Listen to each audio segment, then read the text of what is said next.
जम्मूच्या विमानतळावरून दोन लढाऊ विमानं भारताची ही पाकिस्तानच्या दिशेने पुन्हा एकदा झेपावलेली आहेत. म्हणजे आणखी काही दहशतवादी तळांवर हल्ला होऊ शकतो, याबद्दल काय सांगशील?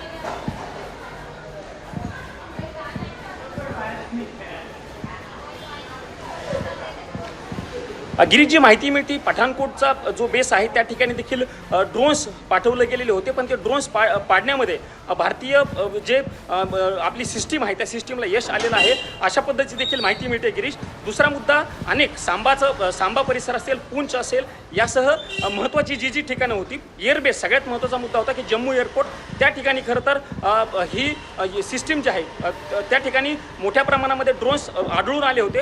तातडीनं यंत्रणा अलर्ट झाली आणि त्यांनी ते ड्रोन्स जे आहेत ते पाडलेले आहेत. फक्त जम्मू किंवा काश्मीरच नाही गिरीश, तर जो बॉर्डर स्टेटचा परिसर आहे, इतरही बॉर्डर स्टेटचा परिसर, राजस्थान असेल, पंजाब असेल, त्या ठिकाणी देखील मोठ्या प्रमाणामध्ये ज्यावेळी अलर्ट मिळाला त्यानंतर ब्लॅकआउट केला गेलेला आहे.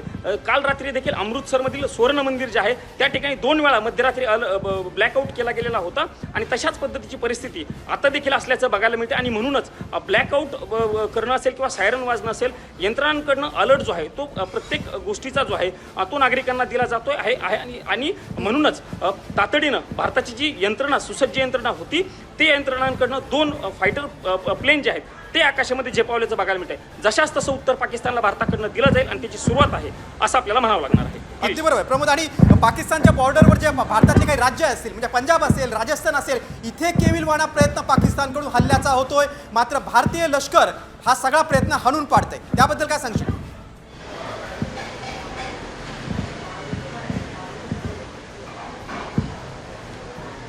अगदी गिरीश, आता माझ्याकडे जी अपडेट येते त्या अपडेटनुसार राजस्थानमधील जैसलमेरमध्ये ब्लॅकआउट जो आहे तो केला गेलेला आहे. त्या ठिकाणी देखील मागच्या काही वेळापासून ड्रोन्स जे आहेत ते उडत असतानाचं बघायला मिळत होतं. अनेक ड्रोन्स भारतीय यंत्रणांनी त्या ठिकाणचे देखील पाडलेले आहे. जैसलमेर मध्ये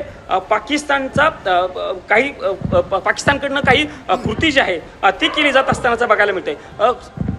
प्रामुख्यानं जर सांगायचं झालं तर जम्मू काश्मीरमधील जी बॉर्डरची गाव आहेत, पूंछ असेल, राजौरी असेल, कुपवाडा असेल, त्या ठिकाणी देखील मोठ्या प्रमाणावरती अजूनही पाकिस्तानकडनं फायरिंग जे आहे ती सुरू असल्याचं बघायला मिळतंय. पाकिस्तानच्या कुरापती संपतानाचं चित्र बघायला मिळत नाहीये.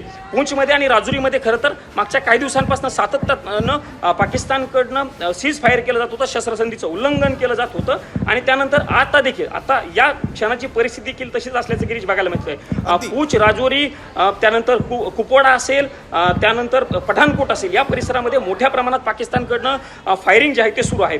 जैसलमेर जे राजस्थानमधील आहे, पंजाबच्या बॉर्डरमधील काही ठिकाणांवरती देखील पाकिस्तानकडनं हल्ला केला